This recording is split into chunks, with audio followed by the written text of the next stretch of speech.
All right, so hello all and welcome to the 102nd anniversary and the 89th meeting of STM Stellafane. The reason those two numbers are different is we missed the World War II years and we missed the COVID year and a few others in the early 1950s. Right after Russell Porter died, things were a little tenuous for a while, but started in 54, things have been growing ever since. We have a fantastic evening program lined up for you tonight with our awards and a great keynote speaker. I'll introduce him later. I'm Mario Martyr. I'll be the MC for tonight. So I just introduced Katie. So I hope you all had a great few days enjoying the camping and the talks. And we had some couple of really good, clear nights the last few nights. I hope everyone enjoyed that. I could see Coma Berenices to 6.5 mag stars, so it was two pretty good nights. So, how many out there are first-time Stellafane attendees? Just curious. Wow, that's actually pretty good.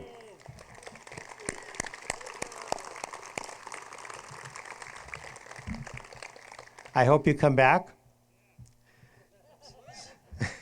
So for you, let me briefly say Stellafane is a special place. I've been coming here since age 16, and I'm 73 now. So that is why repeat attendees have been coming to this convention for many, many years. And I brought my kids, all three of them, and now they're bringing their kids. So it's a multi-generational thing, and I'm not alone. Pretty much everyone here is doing the same thing. Anyways, this is very common among longtime Stellafane attendees, and hopefully you'll also become long-term attendees as well. STMs were founded back in 1920 by the legendary Russell Porter, who not only founded the STMs, but started the annual meetings here 102 years ago. And in 1926, formally named it Stellafane, which got shortened to Stellafane. And next year will be 100th year of that event. Later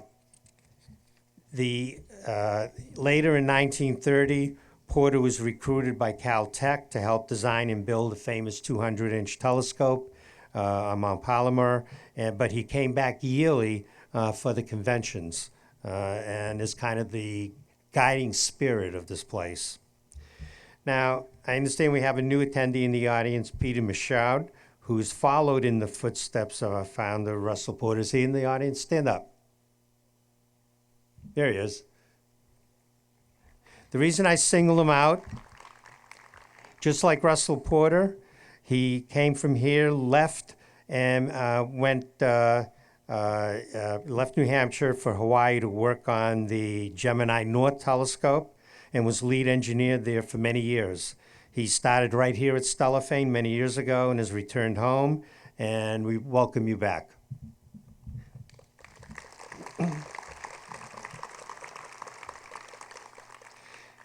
Here on Breezy Hill, we are proud that amateur telescope making began here so many years ago and inspired the creation of similar clubs all around the country and the world. The heart of Stellafane is the proud tradition of inviting home-built telescopes to be brought here year after year to be judged in both optical quality and mechanical stability, and also innovation.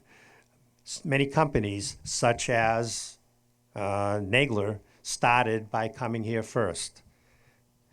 Many far-reaching innovations were introduced, leading to the founding of a number of companies.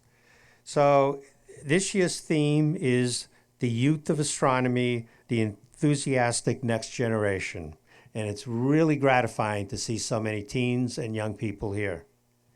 For that reason, we have added new activities for the younger convention guests this year, and I hope many participated and enjoyed them. Please give feedback to the Stellafane board, as we are always striving to make Stellafane a great experience for attendees of all ages. And we're not shy about wanting to warp your kid's mind and making them want to come back year after year. Hopefully set them off in a lifetime of scientific joy and wonder and enthusiastic attendees to the future. To this day, the optical and mechanical prizes that will be handed out later are the heart and soul of this meeting, and that remains the prime reason why we exist. Taking home a prize, a badge of honor for the awardee, but just entering it is an honor. So even if you're not a winner, you should leave holding your head high in the knowledge that you entered a telescope at Stellafane, and you can say that for the rest of your life.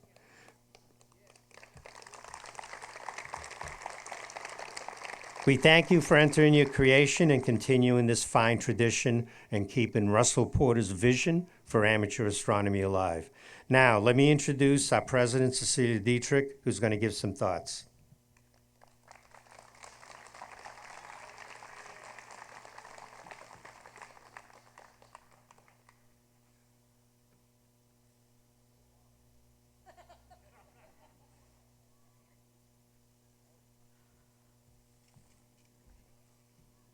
Good evening, everyone. Okay, I'm having a problem with the mic still? No, it's fine. So we're good, okay. This is my first time addressing people outside here, so this is great.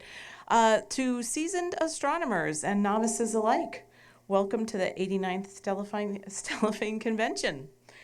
I am pleased to see longtime friends and new attendees. You're all really special to the Springfield telescope makers. And thank you for making the journey to Stellafane this year. We are so pleased to welcome our keynote speaker, Dr. Stephen Sekala from Snow Lab, and his wife, Jody Cooley, the executive director of Snow Lab. Thank you for making the journey here yourself.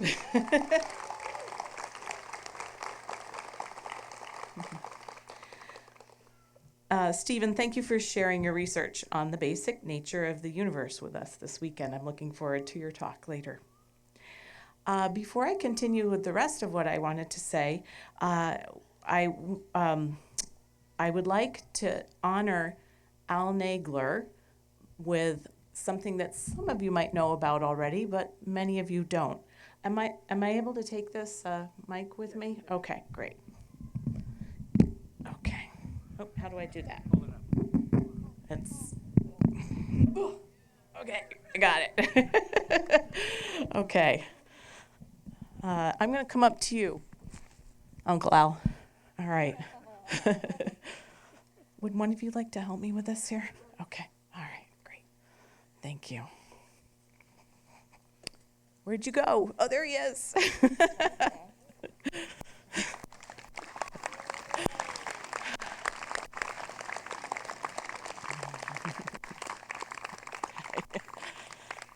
All right. I'm going to get a hug here. Yes. Okay. So, Al, we're really proud that you are. We're really proud that you are a member of the Springfield Telescope Makers. I'm sorry, I'm blocking Judy because she's a member also. And it is such an honor that you were awarded the 2025 Astronomical League Award presented to Albert H. Nagler for the extraordinary contributions to astronomy and the Astronomical League, presented by the Astronomical League, a federation of over 300 astronomical societies and over 25,000 members, at the Northeast Astronomy Forum and Space Expo, NEAF, in Suffern, New York, April 5th through 6th, 2025. What an honor. You want to say something? Thank you very much, everybody. It's always a great honor and wonderful experience to be here, and especially knowing Cecilia now, who's really not only a lovely person, but brilliant and rigorous in all of the things she does. So we really appreciate her and how the club is moving along. Thank you. Thank you very much. Thank you for your support. Okay. And Judy. Thank you.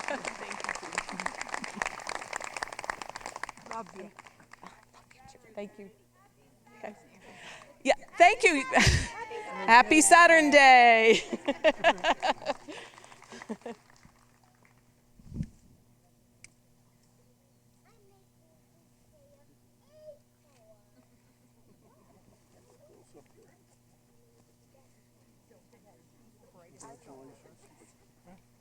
Thank you for everything you do.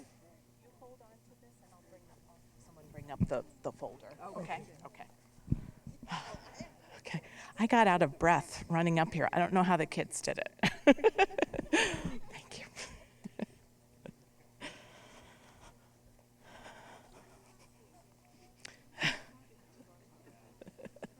Can someone bring the folder up for him? Yeah. Okay.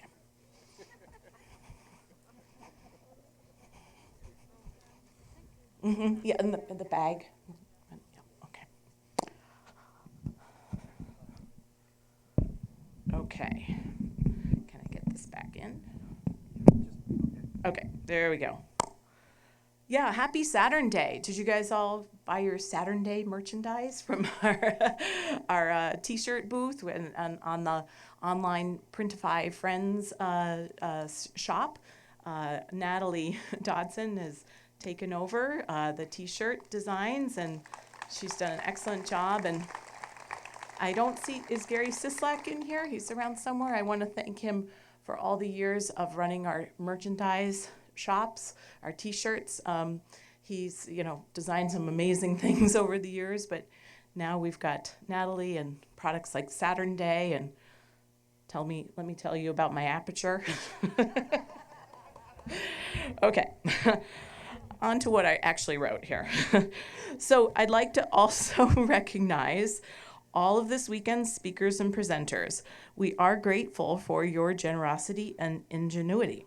And this includes Gregory Keiko and John McCann, Dr. Brian Kloppenborg, Roxanne Kamen, Bruce Berger, Dr. Christine Larson, Bruce Befford, Mario Mata, Phil Harrington, Caitlin Goulet with Eli Goldfein, John Holleran, Jija Zhu, also Larry Mitchell, and then the MCs for our talks were Dr. Brian Kloppenberg and Rick Hunter. So thank you for doing your thing in the pavilion on Friday and Saturday.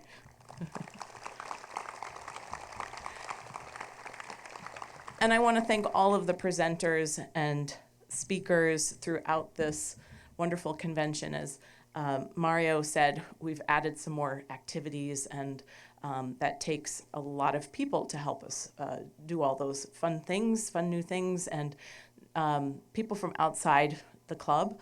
We're really grateful for your generosity.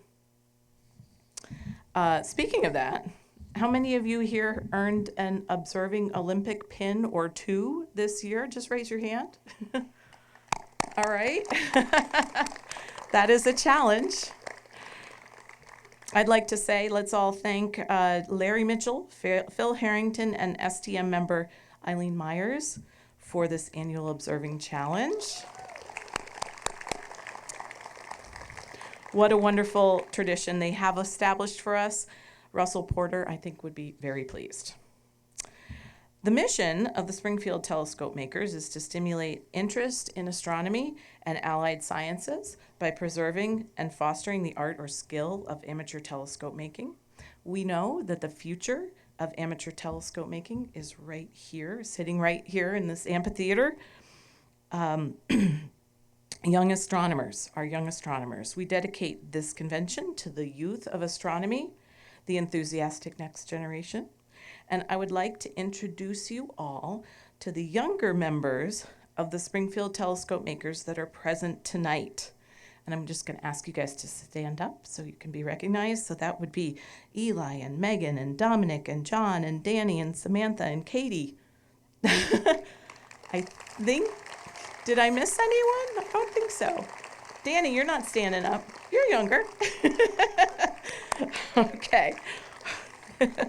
And stay standing, please, okay? Because I'd also like to thank some non-members who have significantly contributed to the Springfield Telescope Makers, to Stellafane. So Keija, Caitlin, you guys know who you are.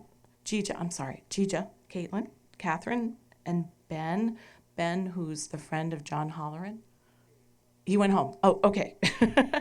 I want to thank all of you for your contribution to the Stellafane Convention. You've all been really awesome. And you're an inspiration and a source of hope for all of us. Did I say your name wrong again? Caitlin's sister? Catherine. I told you I left my brain up at the observing competition. Please stand up. I'm sorry. Okay.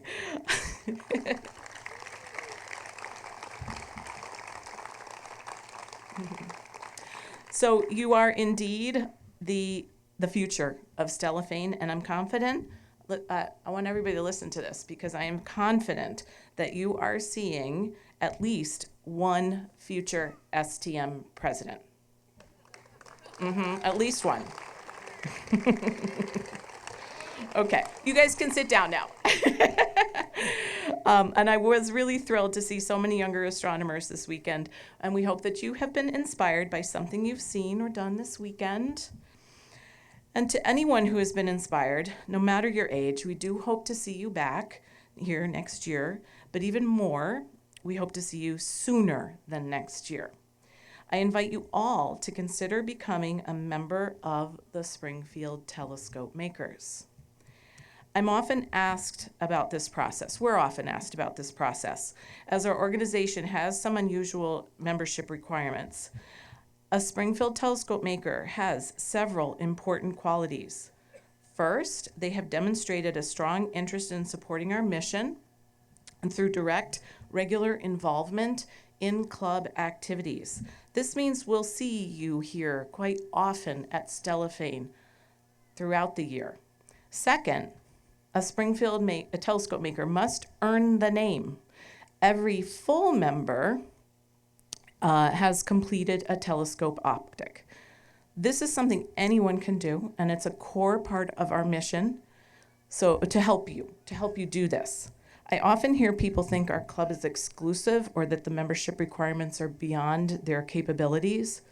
Well, we do have high standards, and we expect your potential members and members to meet those high standards. But I assure you that it's not above your capabilities. It's not beyond your capabilities. I went to art school. I had no formal training in science or engineering, and yet with guidance from these wonderful people, I was able to build a telescope, so I know you can do this. There's no excuse, you can. The excuse might be time, and I respect that, but with time you can do this. So I invite you to start a conversation with me or any of our members, but I'd like to hear from you too, about how you can become more involved in Stellafane and support our mission with your time, your talents, or treasure. So not necessarily to become a member, but in any way, if you want to be more involved, talk to me. We'll figure something out. So my email is president@stellafane.org. I just saw the light go on. Yep. So send me an email. You can also find it on the website. If you're interested in learning more about becoming a member, please reach out to me or anyone else here wearing the blue shirts for more information. Those blue shirts, that's the next group I'd like to thank. Our members work really hard all year round to prepare for this convention and all our other activities. We're already talking about 2026 convention. So thank you, members, for your passion and your time and your talents. I love working with all of you so much, my friends.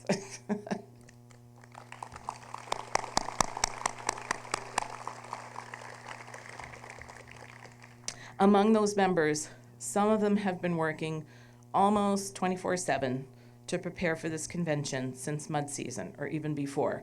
And I'm not exaggerating. I'm really not. John Martin, our site manager. Tom Spirach. Okay, you can stand up if you feel like it, or not. Okay, you're too tired. You've been working too hard. You're too tired. Okay. Tom Spirach. Ken Slater, our webmaster, and our vice president, Mike Hayes.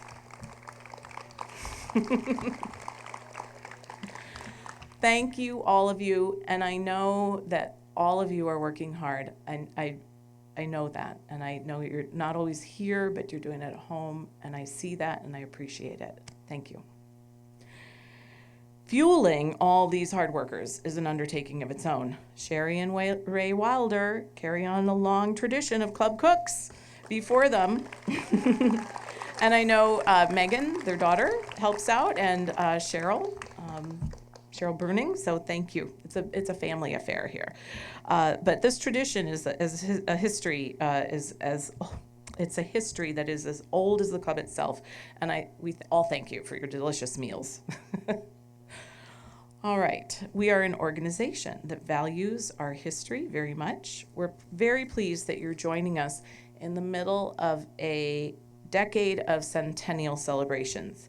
In the past few years, we've celebrated the 100th birthday of Russell Porter's first telescope making class in 1920 and the founding of our club in 1923. This year, we remember what our webmaster Ken Slater calls the spark that ignited the first celebration, Stellafane Convention, whose centennial we will celebrate next year. In 1925, the editor of Scientific American, the gentleman, we got a cutout poster of him, Albert Ingalls, he had heard about the telescope nuts. That's what they used to call us.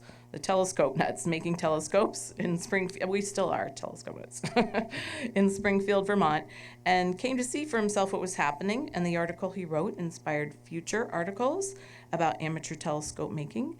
And soon, Scientific American readers were eager to join in the fun on Brazy Hill, leading to the first Stellafane Convention in 1926. And we hope that you'll join us next year for our next big anniversary.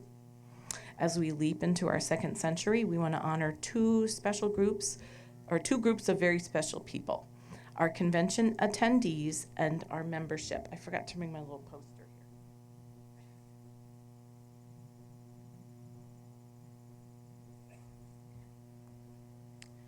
here. Eileen Myers has designed special enamel pins to celebrate members of these two groups who are celebrating their own 50-year anniversaries with Stellafane. Members of the Springfield Telescope Makers who have been members for more than 50 years or more. Congratulations. I'm not going to ask you to stand up. I'm tired too, but you can raise your hands if you've been a member for more than 50 years. 50 years or more. Okay, we got Mario and Jim and Bert's around, and that's not you, John. Thank you for your service to Stellafane. Your work and passion for amateur telescope making has built a club that will survive long past the first century. And you are an inspiration for all the young astronomers here, and you're an inspiration to me. I'm almost done, but a little bit more. Stellafane Convention attendees are also vital to the work we do here. There have been 50 Stellafane conventions since 1974. Remember, we had to skip the 2021 for COVID. So who here, just raise your hand, who here has attended 50 or more Stellafane conventions? Not necessarily consecutively, just, yeah. Okay. I see many more hands out there than the number of people that I have passed the pins out to. So I'm going to give you some information about that in a minute. But thank you all for your decades of support and friendship. If you did not receive your 50-year pin, find me up here after Dr. Sekula's talk or tomorrow morning at the food tent, and I'll give you your 50-year pin, and thank you so much for your service. If you know of someone else who has earned a 50-year pin but did not attend this convention, again, send me an email and we'll figure that out. Many of you viewed the sneak peek on Friday evening. Tara, you're about up here. Of the awesome Stellafane documentary that has been in the works since 2023. Tara Zabriskie, I know you have a message you want to give us here. I didn't really say who you are. Tara is the filmmaker. You can introduce yourself. Yeah. Hello, I'm Tara Zabriskie. I'm the filmmaker working on Stellafane and Beyond, a documentary about the influence that Stellafane has had on science and technology on a world scale. So many of you came last night, and thank you for coming to see that sneak peek preview. We're going to be working on the full documentary, which we're going to premiere next year at Stellafane. What I'm asking you tonight is, we talked last night about how big this story is, and I only have time to interview so many people. So if I did not interview you and you have a story where Stellafane affected your life, I'm going to ask you to send in maybe a 30-second little clip, minute clip tops, that says, hey, my name is so-and-so. I started coming to Stellafane in whatever year that was. And then tell me how Stellafane has affected your career or your life. So just a real quick snippet, because we want to show the impact of how many people this has affected. So if you guys could help me out with that, that would be huge. And it would make a really nice piece to add to this documentary we're working on.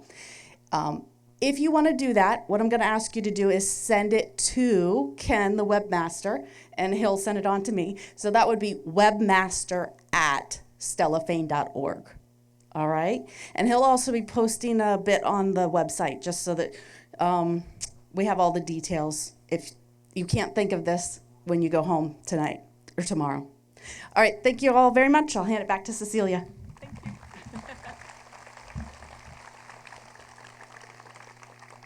I hope you've all enjoyed this Stellafane convention as much as I have, and I want to thank you for your support of our mission, and I really do want to hear from you about your experience here, so please reach out to me. I'm looking forward to receiving a lot of emails now from you, and I hope you travel safely back home and come back to Stellafane next year. Thank you.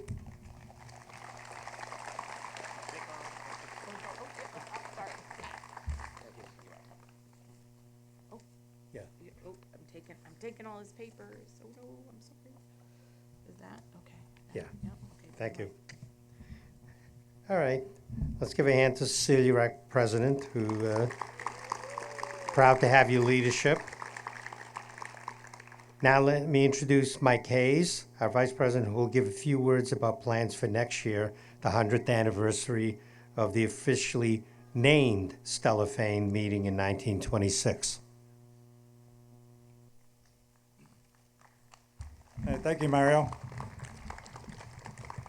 So I just want to reinforce some of the things that have already been mentioned. Those of you who've come here regularly know that we're in the midst of celebrating a number of centennials. We had 2023 centennial of the club and corporation. Last year we had the centennial of the clubhouse, and as was mentioned by Cecilia and Mario, next year it's the centennial of the centennial of the first Stellafane convention. And so we're planning a number of activities to celebrate the history of that. There's a number of things that have happened over the past century. So we're going to put together some programs and events to emphasize those. And the other thing that's important is it's the 100th anniversary. We're kicking off our second century with this. And we're very excited about that. We're working, as I mentioned, we've made some changes to the convention where we're trying to enhance it in any way we can. So we're all looking for ideas from you as well. We have some thoughts that we're working on. So I just want to invite you all back to help us celebrate that. One of the highlights is likely to be the film that Dara just talked about. So we think it'll be a very exciting event, and we hope to see you next year. Come back to visit us. Thank you.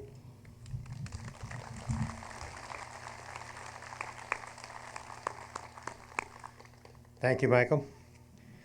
All right, now, with all the celebration, I have to have the saddest announcements I have to make. That is the bereavement list of those of us who are members or frequent attendees or notable people in astronomy over the past year. And regrettably, it's a long list this time. So thank you for your thoughts. They will all be missed. So we have, first of all, John Reed, who is a proud member of the STMs, but we in the ATMOB claim him. He died on February 21st, 2025 at age of 92. Proud member of both STMs and ATMOB, where he was a leader in the club. He had a distinguished military career, received the Silver Star, the Distinguished Flying Cross, two meritorious service awards, two American Air Medals for his bravery and exemplary service. After his military service, he had a career as a research physicist focusing on infrared, a field which made significant contributions. I can speak for all members of the ATMOB, where he ran our clubhouse for many, many years, here that John is sorely missed. Next, Charles Morris. He's a well-known comet observer, an analyst by hobby and professional meteorologist by trade. Died suddenly of an apparent heart attack in mid-January of 2025 at age 72.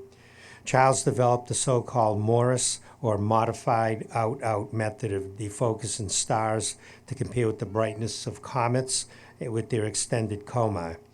Along with Dan Green, he launched the International Comet Quarterly. Charles co-authored or authored more than 70 scientific papers, mostly on comets, in his lifetime. Next, Bill Volna. William Volna died on 9th of February this year of a brief illness. He was an engineer who ran his own company. He was well known for his design and manufacture of the TARDIS, a mobile and fully enclosed observatory. The TARDIS swept the awards at multiple astronomy conventions across the country, including top honors here at Stellafane. In fact, the National Science Foundation asked if they could use his TARDIS and bring it to the Edmondson Scott South Pole Station. He replied that they could use it for free, but only if he could deliver it to the South Pole himself. And so he went to the South Pole twice, once delivering TARDIS and a second time to pick it up. Alan Moak. Astronomy was one of Alan's greatest joys. He was an active member of the Amateur Astronomers Incorporated in Cranford, New Jersey, and regularly attended the Stellafane Convention here in Springfield. In recent years, he devoted himself to running the Morgan County Observatory and was an enthusiastic contributor to the Shenandoah Astronomical Society. We inspired countless people to look up at the night sky and wonder. Ted Poulos of the ATMOB was died in his 90s. He was an ATMOB secretary from 90 to 93, and he was a longtime attendee of annual Stellafane conventions. Dr. Art Swedlow, ATMOB member and longtime Stellafane attendee. He taught physics and astronomy at LaSalle University and Quincy College in Massachusetts. He enjoyed going to talks, including to nursing homes, even in his later years, giving talks to nursing homes and seniors on cosmology. Peter Serrata from Rome, Maine, a longtime Stellafane attendee for 35 years and a builder of numerous telescope entries at Stellafane. He taught a course in Intro to Astronomy at Gold Leaf at University of Gold Leaf at UM Farmington. He also built the home observatory. Marlene Forbes, longtime attendee of Stellafane with a legacy of working the ticket booths and special raffles. She's missed this year. She was also the primary artist behind the annual stained glass. I'm glad to see the Forbes family is still contributing. Glenn Schneider. Astronomy lost one of its most passionate chasers of total solar eclipses with the passing of astronomer Glenn Schneider on February 5th. He was first to coin the term umbraphile, literally meaning shadow lover. I'm one of them. Glenn made numerous visits to Stellafane through the years. From around the world, we lost Attila Danko, a name familiar to most amateur astronomers. He's creator of the Clear Sky Chart, an astronomy forecast which won many awards, including having asteroid 161693, Attila Danko, named after him. He also enjoyed microscopy and recurrent cycling. Ron Kramer. Ron was deeply involved in the world of astronomy, serving as past president of the Astronomical League. Marc Garneau was a Canadian Armed Forces officer, astronaut, and politician. Garneau served as a naval officer before being selected as an astronaut as part of the 1983 NRC group and became the first Canadian in space on October 5th, 1984, and flew on 3 space shuttle missions. And last but not least, Fred Espenek died on June 1st, just recently, an astrophysicist who worked on Goddard Space Center and was well known to eclipse chasers such as myself.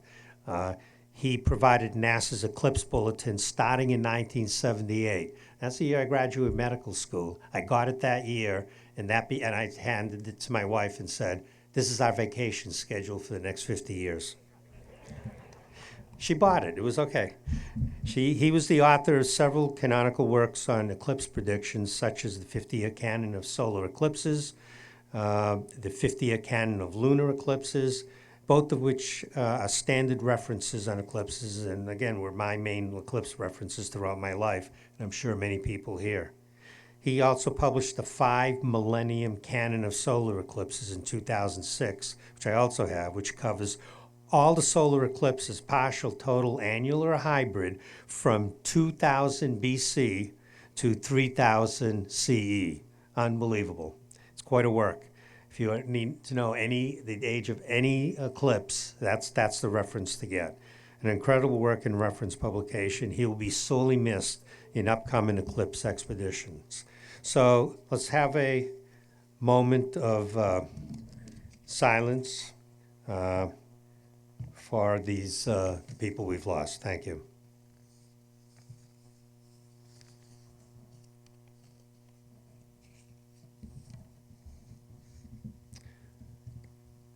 All right, thank you. Now, let me ask a few questions of the attendees. I already asked how many first-timers, so thank you. How many have pushed glass and made a working telescope? Well, we expect them here, but... Okay, that's a reasonable number. Rest of you, come on. Make a telescope. When I go to a star party, I want to show a telescope that was made rather than, no offense to Celestron and Meade, but rather than a commercially made telescope.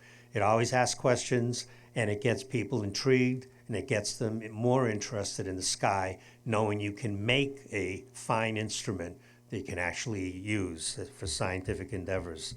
How many have gotten awards for telescope making? Very good.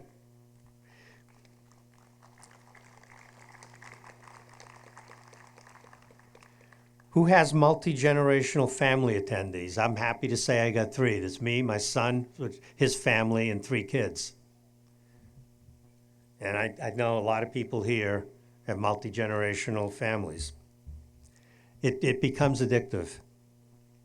Now, except for Bert Willard, who's attended 69 conventions. Sorry, Bert, you'll win every year, so we have to exclude you. He's attended since 1954. Let's give him a hand.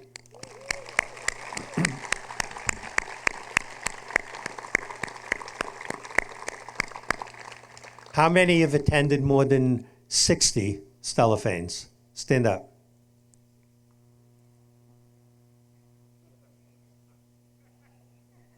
See, no one's even close to Bert. More than 55. Oh, Al Nagler, okay.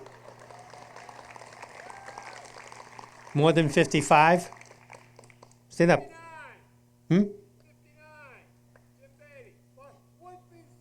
Well, that's more than 55. Okay, anyone else? All right. How about more than 50? We've just given out some awards for that, so there should be a bunch. Excellent. Thank you for your dedication, and you are our inspirational leaders. I've only made 48. I'm getting there. All right.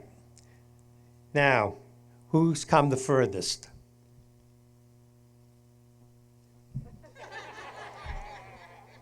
What, from across the street? Who's come the furthest? How about west of the Mississippi? Seattle? Seattle, okay. Anyone beat that? Nah, doesn't beat Washington.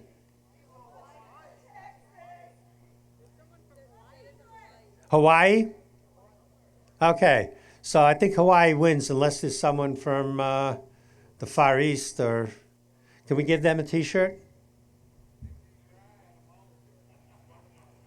Guatemala, no, does Hawaii I think beats that. Okay, come see someone up front later on.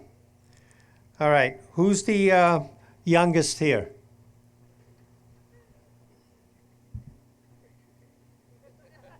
I know there's an infant here. 21 months, anyone beat that? Anyone younger than 21 months this convention?